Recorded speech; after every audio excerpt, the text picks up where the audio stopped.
And we are live with session 12, I believe, of Light Force Curse of Strahd. I'm very excited. Let me unveil what is behind the tavern. Would anyone like to recap what happened last time, or to explain what our potential future audience is seeing here as I pan the camera over the warehouse on the right? There's some NPCs at the warehouse on the left. There's a little big map here. I forgot about these cows that I put down here. That's amusing. Yeah, would anyone like to explain? I think we're gonna have to kill the Burgomaster, Julian. Sounds about right. Yes. Yes, he is definitely up on the chopping block, but beforehand, I think you all were gonna kill perhaps someone else beforehand? Well, The head of the guard. exactly. Burgomaster's right hand and best source of protection. Yes, he is on the hunt for the criminal that you all wrongfully liberated, and by wrongfully liberated, I mean freed and decided to use as, I don't want to say bait, but you have attracted. Pretty accurate, though. Yes, you have freed this fellow only for him to serve as bait as the Burgomaster's right-hand man, Isaac Strasny, captain of the guard, has come along, has come a-knocking with his guards in tow, and he has just begun his search on this first warehouse over here. And, you know, before long, I'm sure he'll make it to your warehouse over there. It would be hilarious if, I'm not going to do this, but it would be hilarious if he just, like, from the left warehouse, he went down to these other smaller buildings to check them out, and you all are sitting there for, like, 15 in-game minutes, like, anyway. But yes, presumably after this first house, not to spoil things for 5 minutes from now, but I think it makes more sense for him to check the warehouse to the right here. Now, the warehouse to the right here, I noticed there's more tokens than usual. I see there's 2 tokens here. Or, sorry, there's normally 2, but I see there's 6. So, would anyone like to explain, before we get underway, what's going on here? I'll leave that to Brad. So one of my favorite magic items is the Bag of Tricks, which lets you throw out like a little puffball and it'll spawn into a random animal. That'll do what you want. But I thought it would be a great idea to make a special themed Bag of Tricks that's more relevant to my character and his inspirations. And our DM unfortunately agreed with me. So Sorry, just you're praising God. So now it can, instead of spawning things like a bear, an owl, a rat, or whatever, it can spawn an awakened shrub, a commoner, a couple custom creatures I designed, and a parrot, among other things. And that's what it did. It summoned an awakened shrub, a singing flower, and a commoner, who are all very weak and will probably die in this fight, but they are ready and willing to give their lives to the cause, I think. I love this. And it's a little unclear how alive they are. Perhaps it'll become very clear soon. Soon it'll be clear whether they're alive or not, because they won't be, but... Alright. Fuck. Let me just check on a few more things over here. Any last sentiments before we get underway and dive into the session? I've been hyped to carry out these political assassinations for like 3 weeks. Yes, right, because you can't just stop at one. That is for sure. Yep. Political assassination is like chips. You just can't have one.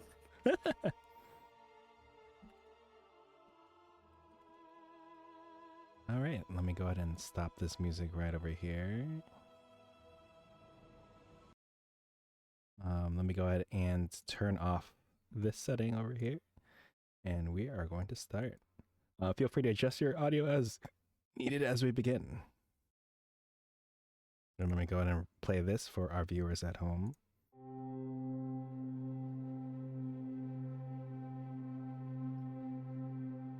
All right. So those of you who have a little bit more awareness of what is happening in this other warehouse, You see that's the captain of the guard. Well, I guess, the awakened shrub. As you are... Well, actually, I'm sorry. Let me look at the awakened shrub stats real quick. I need to see its vision radius. Does it have, like, blind sight or something like that? Tremor sense? I don't think so. I don't think it's specified, so it presumably just has regular sight somehow. Ow, yeah. Huh. Interesting. All right, so I am so tempted to just give it a top-down view of somehow, like being attuned to nature. It can see exactly what's going on, with, like the same perspective we do. Awakened shrubs, as is well known, view life exclusively from a top-down RTS perspective. We are all merely units that they are training in the real-time strategy game called life. All right, the captain of the guard will step in. 2 of his guards will step in with him. While these other guards here, so 2 will stand watch, but 1 will kind of look here and kind of peer at the situation here at the gates. If anyone is interested, I'd like an active perception check from anyone who wants to try to ascertain what is happening in this other building. It might be information you might not find out until later, but... Well, I'm very far away, so I think I'll leave that. All right, 14 is good. You hear some sort of like faint commotion. Like you can tell they're in the building. Perhaps you can't tell if there's like sliding, if there's breaking. They could be like dancing in there for all you know. They could be making love to each other. Hard to tell, but you can tell something's going on in that building. It dawns on me only now that a even better scout than this shrub would be my familiar that can fly, turn invisible, and communicate with me telepathically. Tough. Too late. Yes, you see the guard over here by the gate has just cast a special anti-find familiar field that All right. He's gonna wish he'd saved that. Before long, you're funny. Before long, the captain of the guard reemerges. Those of us in the audience, I'll just say, even though the player characters might not readily have this information, but the captain kind of looks upset as he steps out. So he'll say, "Not in there." And you see him tilt his head up a little bit, and then he tilts his head towards the building that you all are in. And he is going to take his group, he kind of like points in that direction, and he's going to start marching with his group. Let me arrange them into a more suitable battle formation in just a moment. While I'm organizing them together in some sort of, battalion, anything you all would like to do? Lie in wait. Yep. Basically all there is to do right now. As I recall, Udo is hiding in a crate, and I'm currently disguised as it. Is that right? Yes. As far as I can remember, you chosen to be in the middle of this warehouse. Be like, oh wow, that's the guy we're looking for, smack dab in the middle. So yeah, you're disguised as him. He's hiding over there. Are there any last words? Last instructions you'd like to give him as he orders the guards to open these gates, and they begin the process of doing so. Okay. The guards noisily open the gates. It seems a little antithetical to trying to catch prey, but they made noise enough as they were searching this first building. So they will begin. Let me get them into a formation again. It's a little awkward because of just how the path is going and the fact that it's easier for me to move all of them in orthogonal directions. So just ignore the fact they're moving in unison here. It's fine. They're just mulching in incredibly awkward ways. It's fine. You know what? Actually, now that I get to this point, I realize that Captain Izek Strasny would have had the foresight. So he will point at some of his guards, and he is going to do some hand motions. The awakened shrub is aware of this for sure, but he's gonna kind of point in this direction and that direction, and 2 of the guards are gonna peel off and make their way back outside of the gate with the interest of, it's probably plain to see that they intend to address the other entrance. So I'm going to start having them move in that direction. He's going to wait for them to reach around the same horizontal distance from you all before he continues sending his people off to the side. So he'll send one guard here by the door. He'll send another guard here by the door. These guards are going to step over here. Is there anything you'd like to do or have the Awakened Shrub do before I have the guards continue setting up by those doors over there? I guess the shrub could just like sway noisily in the breeze as sort of like a signal that maybe wouldn't necessarily give it away as a creature. Oh, okay. Let's see. For the Awakened Shrub, I see it's got some charisma. It's got some wisdom. I'm trying to think of. I'm eyeing wisdom for this as opposed to charisma, as would be a wisdom. That dex is pretty low. I would like you to roll for the Awakened Shrub a simple cursory wisdom roll, just to make sure it knows how to act like a tree. Things we all learned in school growing up, but I just want to make sure the shrub can do it. 17. Ooh, a 17 is fantastic. You know what? It actually is so convincing that the guard over here kind of like admires. He puts a hand to his chin and he was like, that's a mighty fine tree. Reminds me of my grandpappy's tree back home. Sure can't wait to see him on my vacation next week.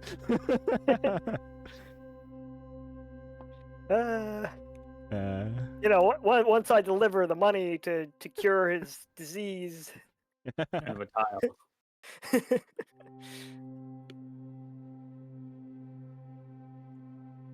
The guards have posted up over here. And it is just about time. So Captain Strahd is going to stand up here at the door. I'm sorry, did you give specific instructions to the commoner, son of Fargus over here? I remember you talking with him. I've just forgotten if you've given him specific instructions since he's here next to the door. I believe the intent is that he's standing in the way that the door will swing, so he won't necessarily be visible. Ooh, okay. At least from that side. I mean, if they open both doors at the same time, I'm not sure there's anywhere he could hide, but... okay.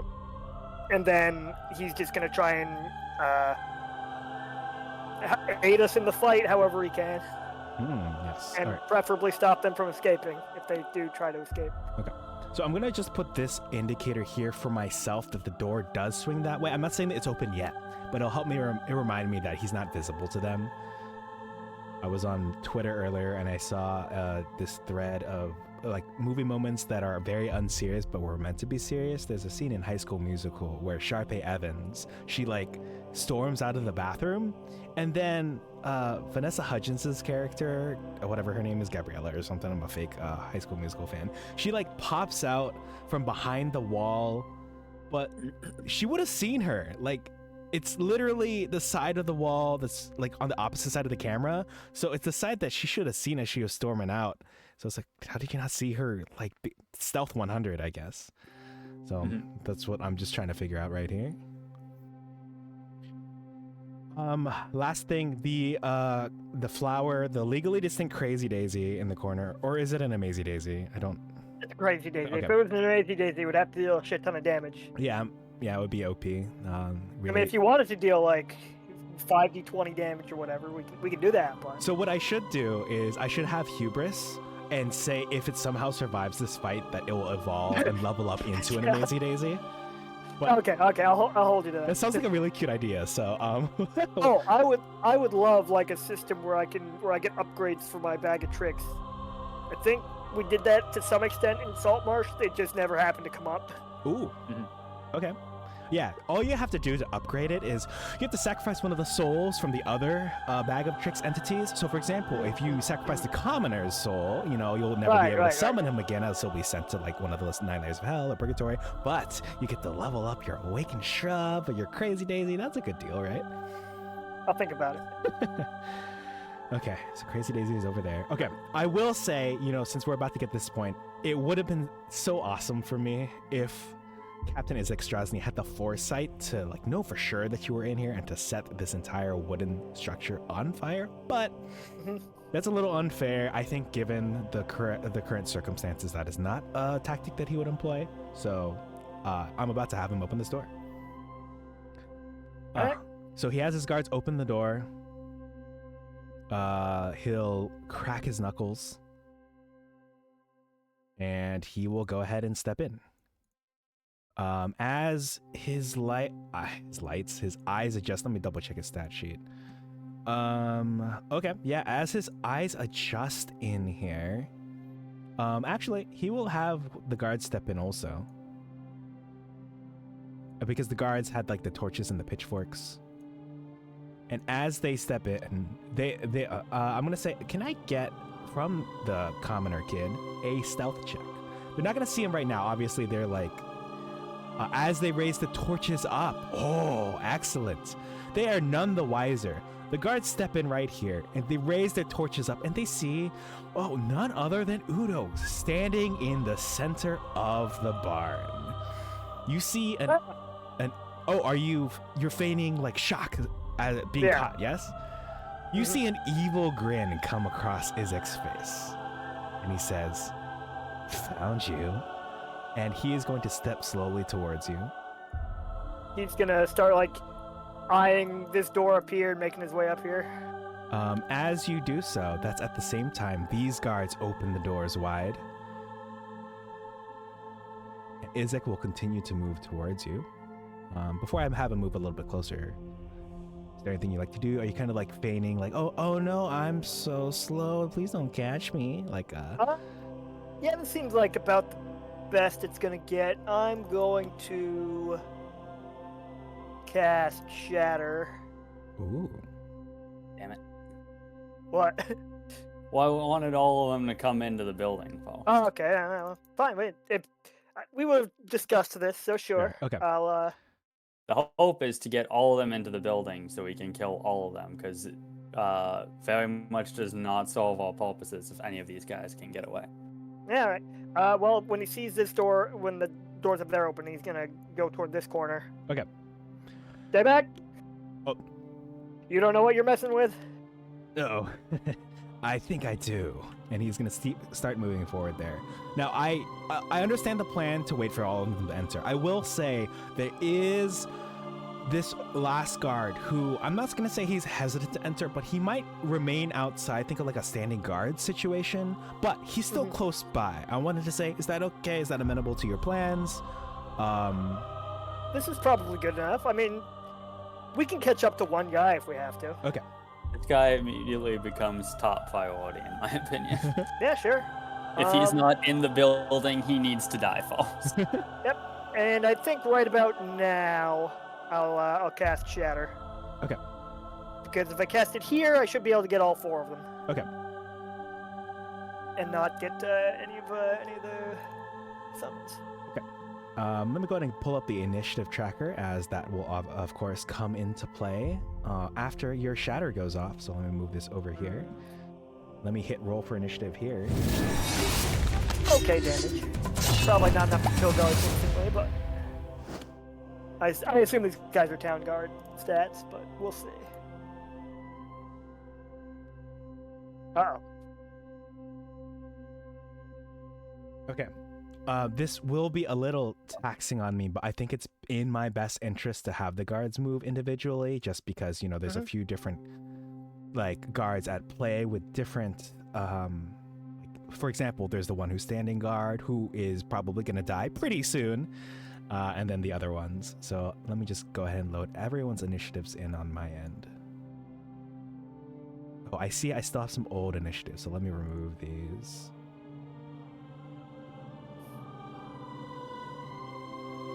I'm gonna go ahead and add Izek Strasny. I'm gonna add the guard. I'm gonna start from the top all the way down. What is the initiative for the entities from the Bag of Tricks? Is it like right after yours?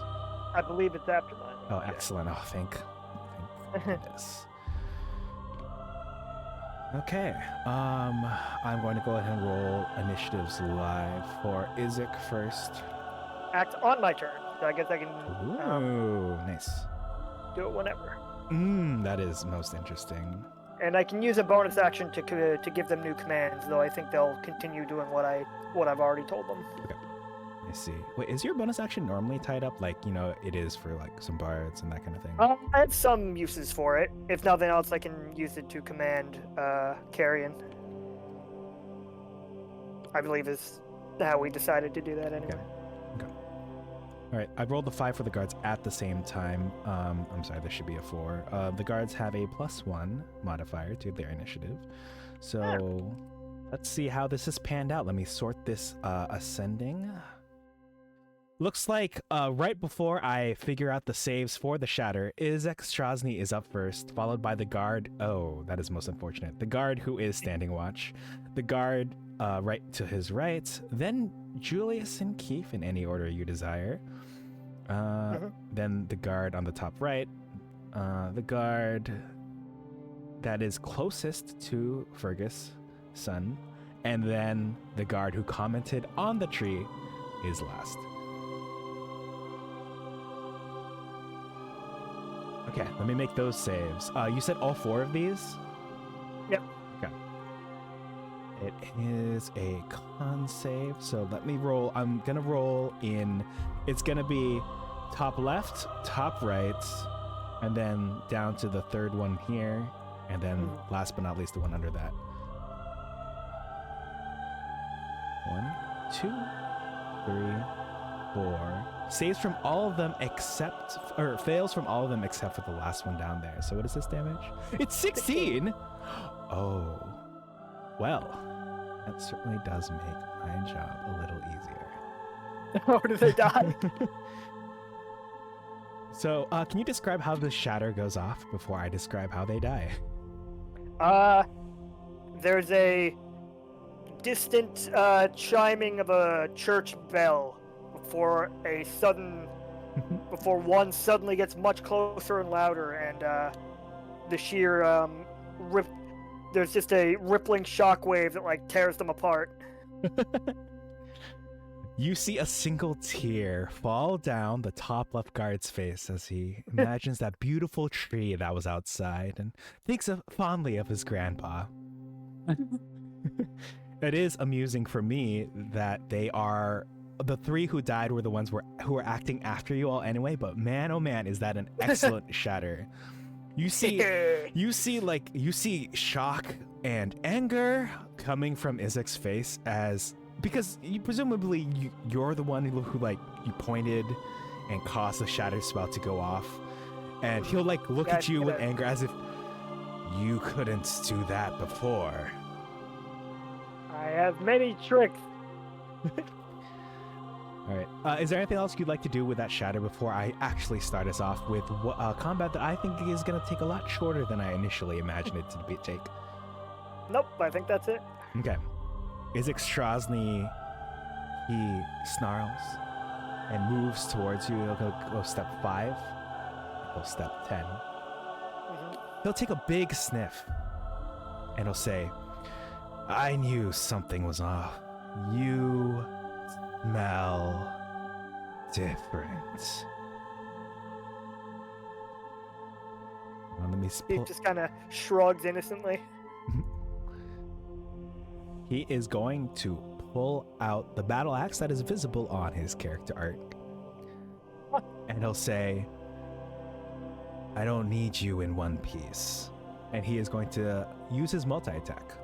And he's going to make, you smell different, like moldy straw. Actually, let me do this one as Isaac Strasny specifically. His first attack will be a 23 to hit. Yeah, that'll do it. This one will be 18 slashing damage. Oh. Okay, Let me check there goes something. half my health. Oh. Let's see. I'm looking at your group diamond. I can't believe you literally have half of the health of your other party member. Let me go ahead and put the orange on you to indicate that you are below half health. He is a warlock, and I am a barbarian. Yeah, Yeah. that's true. that all you got? He will like as he finishes up his first swing, he actually kind of halts on the follow through and he parks his battle axe on the ground and he'll say, "Ready to come home?" And I will end his turn there. Next up is the guard who is outside. He's gonna like peek in, like step in to help ascertain the situation. Will be 5 feet of his movement. He'll see that there are like shreds and chunks of his former comrades, and you'll see like a look of like shock and terror come across his face. 5, 10. He is. I promise I didn't initially intend to do this. This was not my intention when this started, but you killed off more than half of the guards. So he's gonna like look in here and he is going to bolt. And so he'll go 5. He'll go 10, 15, 20, 25, 30. I'm not gonna say he's gonna dash. He's running, but he's not like I'll just have him remain with the 30 feet of movement. And you'll also notice I didn't bring him along that path. I figured it'd be nice if he were a little bit more visible through that doorway. So next up we have the guard over here who will also like, he's like staring at, oh, I'm sorry, I should damage him. He is badly hurt. In fact, if I do some quick math here real quick, he is below a half. He's just one more health, he'd be below a quarter. I'll give that to you right here. I mean, it's pretty obvious, I guess, given how squishy they were.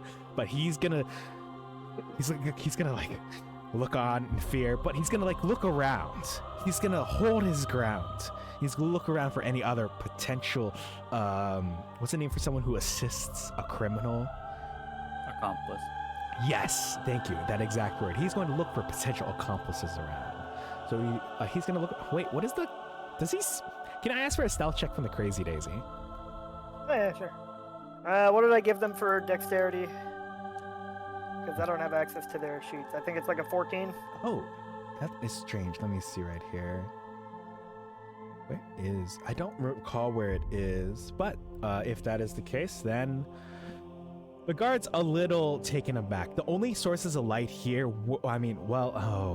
you see those guards do have torches, actually. So they have ignited the tiles that they are on, which I will indicate somehow very shortly. So he's gonna like, oh, cool. He's gonna hold the torches around as if he's trying to figure out where the accomplices are. But seeing that you are being, what's the word? Unruly, he's going to move in your direction. He'll go 5, 10, 15, 20, 25, 30. And he is going to try to kind of like stake you through the throat, actually. Yeah. Oh. Yeah, that hits. You know, empowered by the fact that many of his brethren have just died in combat, he is going to, you see like tears forming in his eyes. You can see his ears are badly damaged by the shatter. You better watch out because this is a whole 2d8 damage plus 1. Oh, those are pretty good. Oh, yeah. I don't know why you said that like that wouldn't kill me. I didn't think. He's just a guard. I didn't think he would deal half your health and damage now. Oh boy. Okay. Oh lordy. Aha. Okay, my plans are not coming to fruition, that is for sure. Neither are ours, lightning. Okay, well, with that, he would look smug with himself if it weren't for the fact that 3 people just died. So, Julius and Keith, you and your motley crew can take your turns in the orders you so desire. Alright, I believe, hold on. I don't remember if the familiar is something that when you're incapacitated will move on its own. Let's see.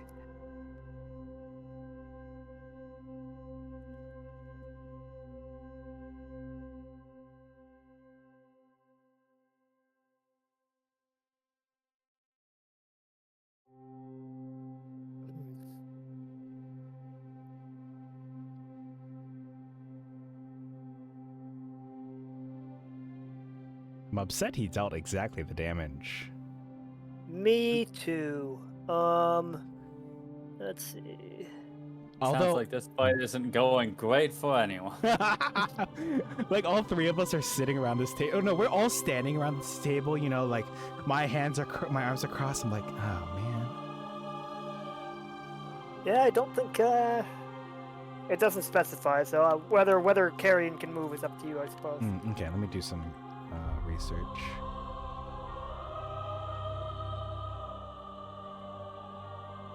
Because I think it disappears if I die, but I'm not dead yet.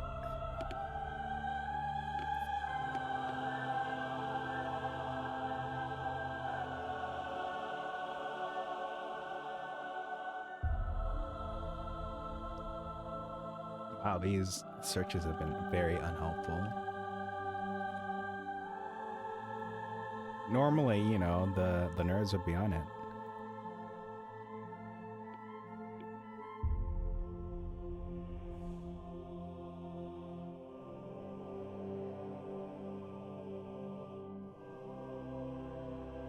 Okay. I think your familiar can still go. I will, you know, for sake of for insert reason here, I'm cool with Gideon still acting normally. Works for me. Okay. So, I think the summons have been informed that people trying to escape should be dealt with. So I think Murdered Sin over ruthlessly. here, the name of the shrub I believe we established, Yes, will thank you. slink over here. And I believe they can move in any order I want, so he'll probably wait until someone flanks with him. All right. Yes, look at this coordination. Actually, what's the imp's fly speed? It's 50. What's really amusing about this is Ferguson has remained undetected because any of the guards who would have noticed his escape are dead. Yahoo! Yahoo! All right. So, I guess the shrub will go first. I think it's. Let me look at it. Even if it fucking crits, it's not gonna do much, but it can try. Yeah. +1 to hit. Okay, well, natural 1 misses. Oh. Oh shit, it does. Wait, did you add the flanking for it? Oh, yeah. 13, which also misses. Ooh, oh, damn it. Yeah, I'm seeing. Oh, dang it. Let's see. This guard, you know, as is the most capable. He is one of the two most capable, you know, given the fact that he's still alive, and I guess he was standing outside. We'll move here, and Carrion will invisibly 5, 10, 15, 20, 25, 30, I 35, just 40. imagine he like bolts and tries to escape, and then like out of the woodworks, like a tree like slinks over, a child bolts out of this, a bird flies in, and then like they're all synchronized. They swipe, and then like one of them like ducks to allow the other one room to swing in. Oh my gosh. Yeah. Okay. Let's go. Perfectly choreographed fight scene. Does a all 19 hit? happening on this one guy. A from 19 trying to does flip hit. his life.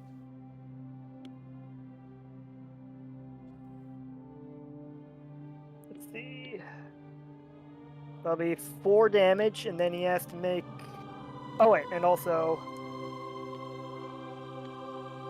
9 damage. Oh, Poison damage, that is. wait, on top of the floor? 1d4 plus 3 piercing damage plus 10 or 3d6 poison damage. Oh. And this was from, I'm sorry, I have to get Carrion. It's from Carrion specifically. Can you describe how you're murdering this very Oh, capable Jesus. guard? Yeah, just out of the ether, an invisible crow suddenly is visible and just like strikes into it, like just slashes his throat with his beak. Oh. His demonic infernal beak that has poison on it. Okay, yes. As he slumps to the ground. Oh, he doesn't slump to the ground. He like almost falls, but the awakened shrub catches his body, so as no sound is made. So, I love these guys. And They have literally lived longer than I expected them to, because as a reminder, You all have heard the rumors that Izek Strasny can wield fire, and of course, like 3 of you are vulnerable to fire. So I'm just like, wow. Well, actually, the people I thought would be dead, this is the incorrect order. I thought Keith would still be up. I thought both of the other plant creatures would be dead. So, well, Ferguson came out here, though he doesn't really have much to do at this point. He's the most dangerous one of all. Does that guard have a shield? Can you roll me a D100? 29. I'm sorry, the guard does not have a shield. Alright, well, does he have a spear? Yes, he does have a spear. Well, I don't know if Ferguson would actually have the wherewithal to start wielding a spear instead of his trademark hammer, but that is true, but it also sounds badass for him to dual wield the spear from the man that he helped. That does sound cool. Okay, he'll pick up the spear. Yes, in honor of his father, he's proficient with many weapons, including spears. I think a spear has a range of more than 60 feet, but let me check just to make sure. Please allow Ferguson to do the thing where you can drive the spear into someone, maybe hammer it in with the hammer, or use the hammer to hurl the spear by striking the bat. Yeah. Okay, the long range of a spear is 60 feet. Wait a minute. Yeah, it is. On 5, 10, 15, 20, 25, 30. You're gonna try to kill this man with his ally's spear? He would have to roll a disadvantage and hit a guard's fucking 18 AC or whatever with a +0 to hit. Or I guess a +2 if he's proficient with simple weapons, which I guess commoners aren't, so never mind. Well, no, I granted him the ability to be proficient in it, given the fact that it'd be funny. Well, okay. It was because his dad as a smith. Okay. Oh god, that scared the shit out of me. No! It's all right. He'll end his turn there. But then the daisy from the shadows. You're gonna have to look at the exact stats for me, but the daisy's gonna start singing to this guard. Okay. And I think you have to make a DC 14 charisma save or something, or wisdom save or something. Okay. Let me check it out. It is it says DC 13. Yeah, it makes sense. This is not a very high CR creature I created. Let's see, or take. Yes, a save or suck as the action. That makes sense.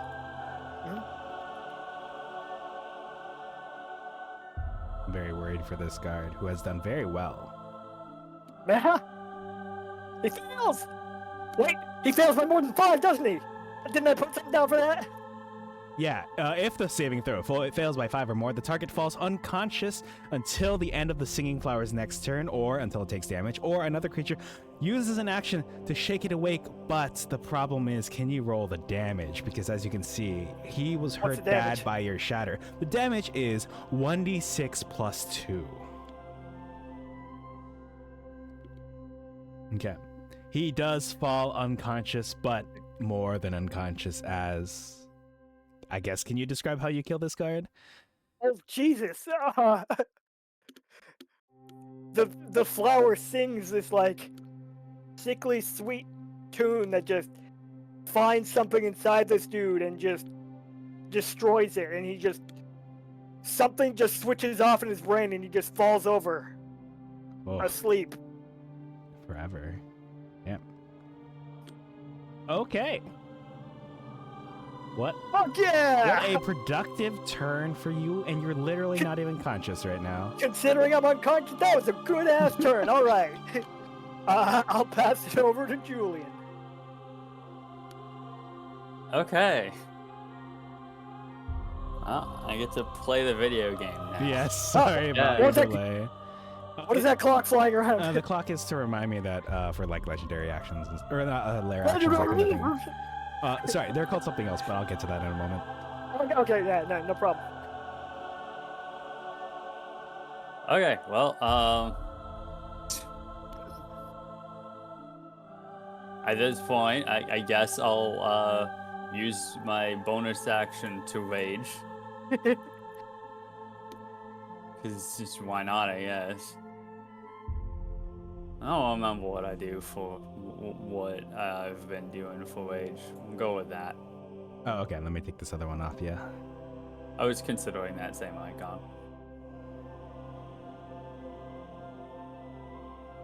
1, 2, 3. Draw my long sword on Isaac and just say, well, this was a less traumatic fight than I was expecting.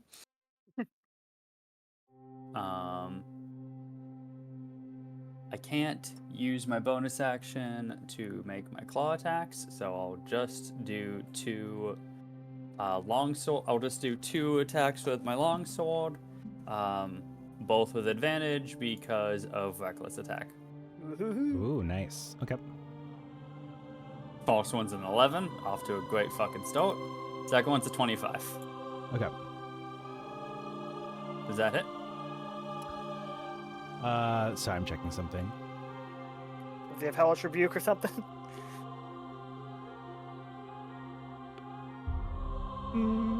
I can neither confirm nor deny these allegations, but the 25 Fire. the 25 will hit.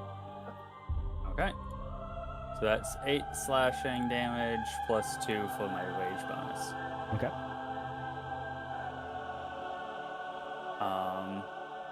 He'll say, like when you walk up, he'll say, a wielder of the blade. He like sidesteps your first strike, but then you catch him with the second strike, and he'll say, I'm used to taking hits. Uh-huh. Well, you were able to back up your boasting. I'll just kind of like step over his fallen comrade and stay and move over here. Okay. Anything else from you? No, that's gonna be the end of my turn. All right. It is his turn. He kind of like looks at the spear that has impaled, I guess, Keith to the ground. Oh, actually, that's an important question. When you fall unconscious, no, it's fine familiar. Or not familiar. Is this guy self? I think it lasts the full duration, even if you fall unconscious. Yeah, it's not concentration. Yeah. Let's see.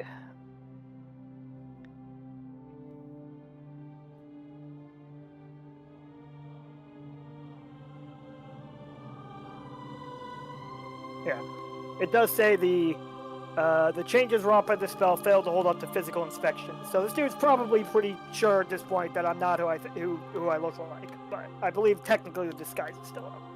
Okay. I'm gonna indicate with this because it's easier for me where the fire has begun in here. At lair initiative, I will cause the fire to spread. It won't be fast to start. Is it? Hey, you know what sucks about these torches? What's up? Shatter, rules as written, would have destroyed the torches if they weren't being held by the guards as they were hit by Shatter. Ooh. Because it deals damage to objects that are not being worn or carried. But because they were carrying them, Nice. the torches were They unharmed. cushioned the torches with their bodies. Isn't that great? In that split second, they're like, I'm taking you out with me. And drop the torches. Good for them. Okay, so to recap, you have advantage on is it melee attacks on you or any attack against you? Any Let attack, me I double believe. check. Okay. You make your first attack, you can decide to attack recklessly. Doing so gives you advantage on melee weapon attacks using strength rolls, but attack rolls against you have advantage until your next turn. So just all attack rolls. Okay. I only get the benefit of melee strength advantage, but everyone else on the planet gets advantage on all attacks, on all attack rolls against me. Okay. So Izek is going to begin his attacks. He is going to grip his battle axe firmly, and he's just going to bring it up for a quick uppercut to start with a 23 to hit. That does hit. For this one, he's going to deal a simple 13 slashing damage. Reduced by half because I'm raging. Nice. He will then go ahead and he's going to... Oh, sorry. Tone into 6 or 7. It's going to turn round. into 6. After he finishes the uppercut, he's actually going to bring it around behind your head and try to kind of pull you in with it. But it's still going to be a traditional battle axe swing. So I'm going to roll that right here at advantage. Ooh. Is that 12 doesn't hit, does it? It does not. It does not. Very nice. All right. You're able to easily, like, you've seen this move before. It's kind of, it's kind of in the basics. Like, you saw this guy, you're like, oh, he's probably going to do this move, isn't he? And, lo and behold, there he does. He kind of like exhales a little in aggression, but he is going to use a bonus action to try to get a low blow in on you. Excuse Did that really me? just happen? Oh! With advantage, Nice. he rolled in that one. He punches himself in the Is balls. incredible. I've not seen that in many a long time. So he tried to get like a low blow on you. Like, so, would he sock? Would he attempt to sock your? It would be like, I think I was thinking lower, like knee or lower, but.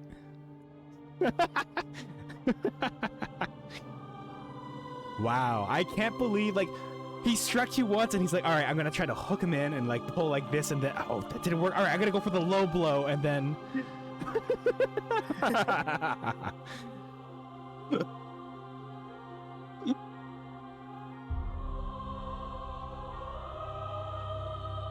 All right, well, that's interesting, and that is it from him.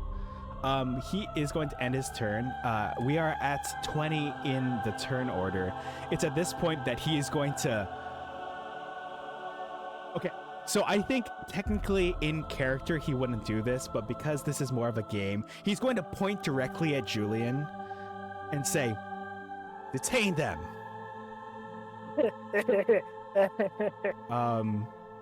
Some crickets chirp. He like looks around. In like more in character, he would have noticed that everyone.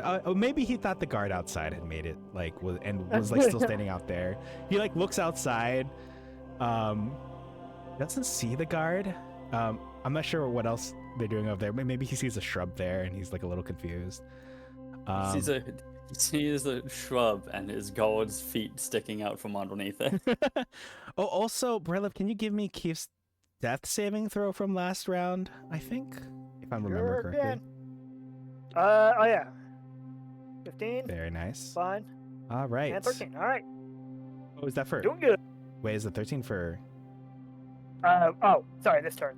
Yeah. Okay. Well, I guess it's your turn technically. I don't mind if. No, sorry. Okay, you're good. Well, cool. This isn't going how I thought, but it's going okay. Oh, also, sorry. At the end of 20, I will go ahead and spread the fire in 4 directions.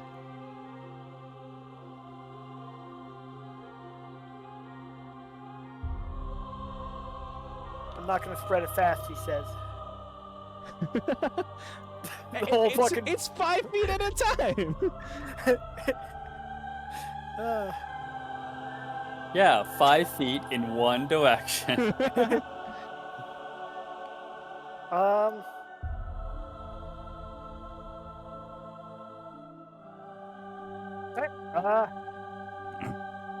Well, the Daisy's gonna fucking move out of the way of this. Actually, hold on. The Daisy is going to try and hit this guy with a death song, so he has to make that save as well. Oh, is that? Yeah. All right, let me pull up the save again from, it was like 13. Let me double check. Yes. Yeah, DC 13 wisdom save. Let me double check the stat sheet. Oh, very interesting. So I'll let us see just how well. Yeah, I figured. Very interesting. Okay. I feel like the Daisy would probably opt for self-preservation here. 5, 10, Someone's gotta. 15, 20, 25, 30. Actually, did I give them 35 feet of movement? Let me double check. It says here 35 feet of movement. Correct. Cool. Also, the singing flower can also take the disengage or hide action as a bonus action in each of his turns. Oh, cool. I forgot about that. Yeah, this is very in character for the Crazy Daisy. Carrion, on the other hand, is not as braver than that. We'll go 5, 10, 15, 20. Actually, hold on. Where was I? It was right here. 5, 10. Damn, I don't think he can reach. Oh, wait, no. 60 feet of movement. Yeah, he can reach. I don't think he can flank, though, actually. That matters. Hold on. 5, 10, 15, 20, 30, 35, 40, 45, 50, 55, 60. Nope. Okay. So we've talked about this before. I think there was one point where you allowed Carrion to feed Keith one of his own healing potions. Do you still allow me to do that, or is that too much? Do you happen to remember when that was? Like, who you're fighting? I believe that was in the church. When you hit me with the double fireballs. Oh yes, the unfortunate double fireballs that harmed me more than I mean, obviously you were knocked unconscious, but like technically harmed me and my plans more. Looking back, considering the fact that it wiped out all of the rats. Then yes, sure, I'm cool with that moving forward still. Cool. Then I will remove one of Keith's healing potions.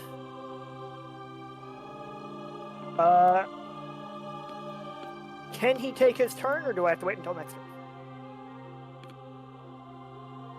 Oh, like, Keith, now that you've Yeah. been... Oh, I'm incredible. I deserve that.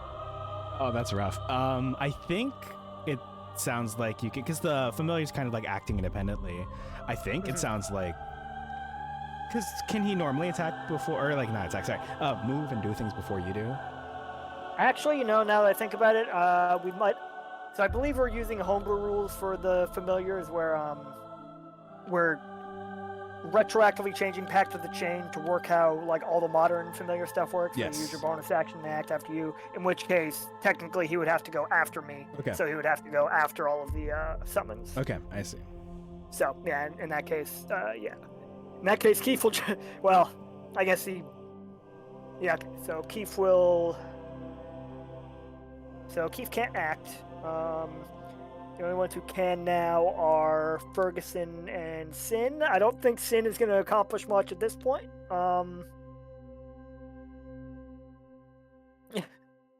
Does this card have anything else on him? You can roll me a D100. 80. Yes, this guard, as the most capable of all of them, the one that was able to down you, somehow has a simple little buckler shield on him. Oh, sorry, I meant the one out here. Oh, the one out there. I'm sorry.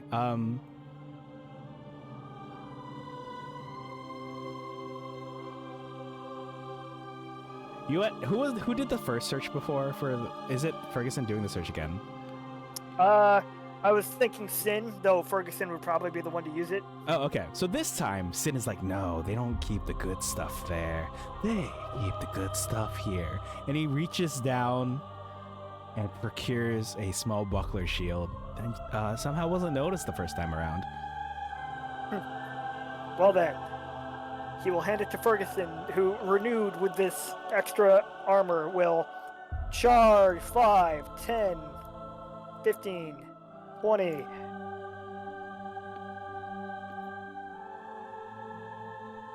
And will... Would it be out of character for him to throw his hammer?